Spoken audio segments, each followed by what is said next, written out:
मृत्यु जीवन का शाश्वत सत्य है, लेकिन मृत्यु को लेकर कई लोगों के मन में अलग अलग धारणाएं होती हैं। इस संबंध में अक्सर लोग प्रश्न करते रहते हैं कि क्या वाकई में मृत्यु के समय कोई दिव्य दृष्टि मिलती है? क्या मृत्यु के बाद यमलोक की यात्रा शुरू होती है, या ये सब कुछ महज एक भ्रम है? और अगर होती है तो आखिर मृत्यु के कितने दिनों के बाद आत्मा यमलोक पहुंचती है, इत्यादि।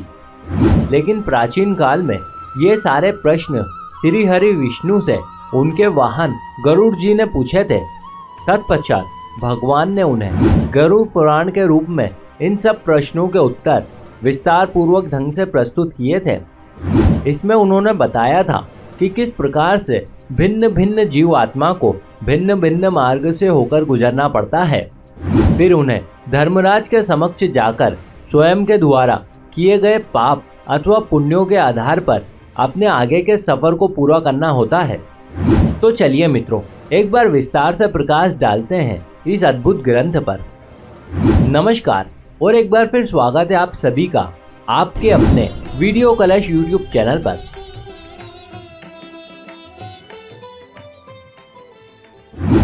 गरुड़ पुराण के अनुसार मृत्यु से पहले मनुष्य की आवाज चली जाती है, उसकी सारी इंद्रियां शिथिल पड़ जाती है। जब अंतिम समय आता है तो परमात्मा के द्वारा उसे दिव्य दृष्टि मिलती है, जिसके बाद वो सारे संसार को एक रूप में देखने लगता है। अब उसके मन के सारे विकार नष्ट होने लगते हैं। इस पुराण में बताया गया है कि मृत्यु के समय दो यमदूत आते हैं, जो स्वरूप से अति भयंकर प्रतीत होते हैं। वे मरने वाले के साथ वैसा ही बर्ताव करते हैं जैसा अब तक उसने अन्य प्राणियों के साथ किया था। यदि मरने वाला प्राणी सज्जन है तो वह आसानी से अपने प्राण त्याग देता है, परंतु यदि वो पापी है तो यमदूतों के भय से ग्रस्त होकर हाहा की आवाजें निकालते हुए कष्ट से शरीर को त्यागता है। तत्पश्चात यमदूत उसके गले में पाश बांधकर उसे यमलोक की ओर ले जाते हैं। वो डरता डरता आगे बढ़ता है। मृत्यु का रास्ता अंधेरे और गर्म बालू से भरा होता है। यमलोक पहुंचने पर पापी जीव को यातनाएं दी जाती है।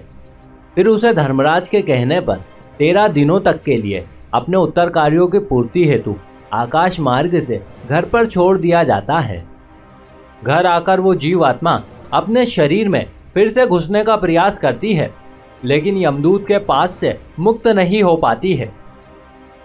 जब तक उस आत्मा के वंशज अर्थात पुत्र आदि उसका पिंडदान नहीं करते हैं, तब तक वो आत्मा भूखी प्यासी रहती है। फिर 10वें दिन किए गए पिंडदान से उक्त आत्मा को चलने की शक्ति मिलती है। इसलिए हिंदू धर्म में पिंडदान करना आवश्यक माना गया है। तत्पश्चात मृत्यु के 13वें दिन यमदूत उसे फिर से पकड़ लेते हैं। फिर शुरू होती है यमलोक की यात्रा, जिसमें आत्मा को 3 प्रकार के मार्ग मिलते हैं, जिन्हें अर्ची मार्ग, धूम मार्ग और उत्पत्ति विनाश मार्ग कहते हैं। अर्ची मार्ग देवलोक और ब्रह्मलोक की यात्रा के लिए होता है। इसे सबसे सर्वोच्च मार्ग माना गया है।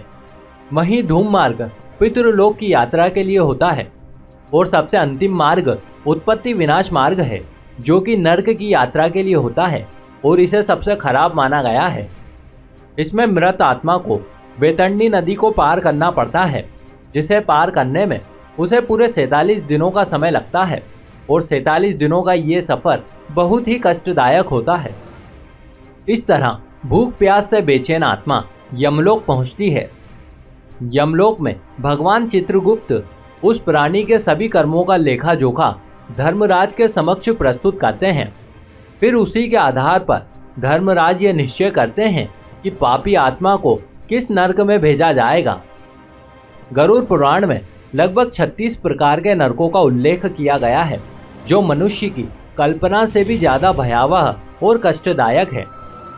इसके ठीक विपरीत जो मनुष्य धर्म का पालन कर सत्कर्म करता है, वो बिना किसी कष्ट के सीधे स्वर्ग जाता है और स्वर्ग के समस्त सुखों को भोगता है। ऐसा मनुष्य अपनी इच्छानुसार नया जीवन प्राप्त कर सकता है अथवा जन्म मृत्यु के बंधनों से मुक्त होकर सीधे परमात्मा में विलीन हो जाता है। तो मित्रों, ये थी कथा मृत्यु के बाद के सफर की, जिससे आप जान ही गए होंगे कि मनुष्य को जीते जी कैसा आचरण करना चाहिए और कैसा नहीं। हम उम्मीद करते हैं कि आपको ये जानकारी जरूर अच्छी लगी होगी। यदि आप भी कुछ एक सकारात्मक विचार रखते हैं तो नीचे दिए गए कमेंट बॉक्स में हमें जरूर बताइएगा। आप सभी मित्रों का बहुत बहुत धन्यवाद।